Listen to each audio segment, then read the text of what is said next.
لوگ اس دن کو دور سمجھتے ہیں جبکہ ہماری نظر میں وہ قریب ہے، جس دن آسمان ایسا ہو جائے گا جیسے پگھلا ہوا تانبا، اور پہاڑ ایسے جیسے رنگین اون، اور کوئی دوست کسی دوست کو نہ پوچھے گا حالانکہ ایک دوسرے کو سامنے دیکھ رہے ہوں گے۔ اس روز گناہگار چاہے گا کہ کسی طرح اس دن کے عذاب کے بدلے میں سب کچھ دے دے، یعنی اپنے بیٹے اور اپنی بیوی اور اپنے بھائی اور اپنا خاندان جس میں وہ رہتا تھا، اور جتنے آدمی زمین پر ہیں غرض سب کو دے ڈالے، پھر اپنے آپ کو عذاب سے چھڑا لے۔ لیکن ایسا ہرگز نہیں ہوگا۔ وہ بھڑکتی ہوئی آگ ہے، کھال ادھیڑ کر کلیجہ نکال لینے والی۔ وہ ان لوگوں کو اپنی طرف بلائے گی جنہوں نے دین حق سے اعراض کیا اور منہ پھیر لیا، اور مال جمع کیا پھر سینت سینت کر رکھا۔ کچھ شک نہیں کہ انسان کم حوصلہ پیدا ہوا ہے، جب اسے تکلیف پہنچتی ہے تو گھبرا اٹھتا ہے، اور جب ملتا ہے اس کو مال تو بخیل بن جاتا ہے۔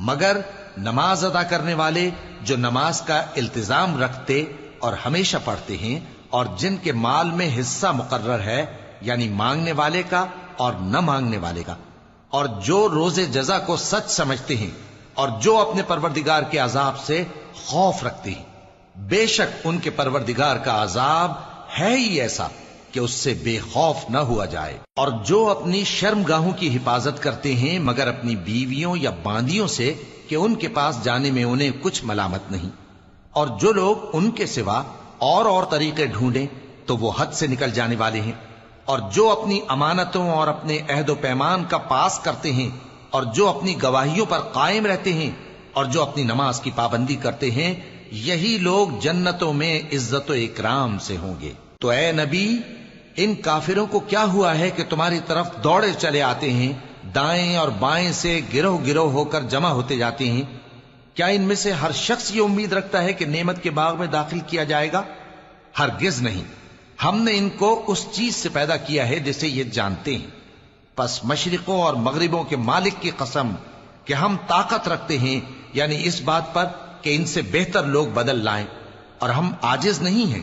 تو اے پیغمبر، ان کو باطل میں پڑے رہنے اور کھیل لینے دو، یہاں تک کہ جس دن کا ان سے وعدہ کیا جاتا ہے وہ ان کے سامنے آ موجود ہو۔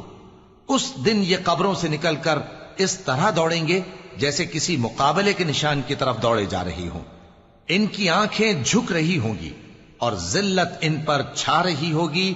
یہی وہ دن ہے جس کا ان سے وعدہ کیا جاتا تھا۔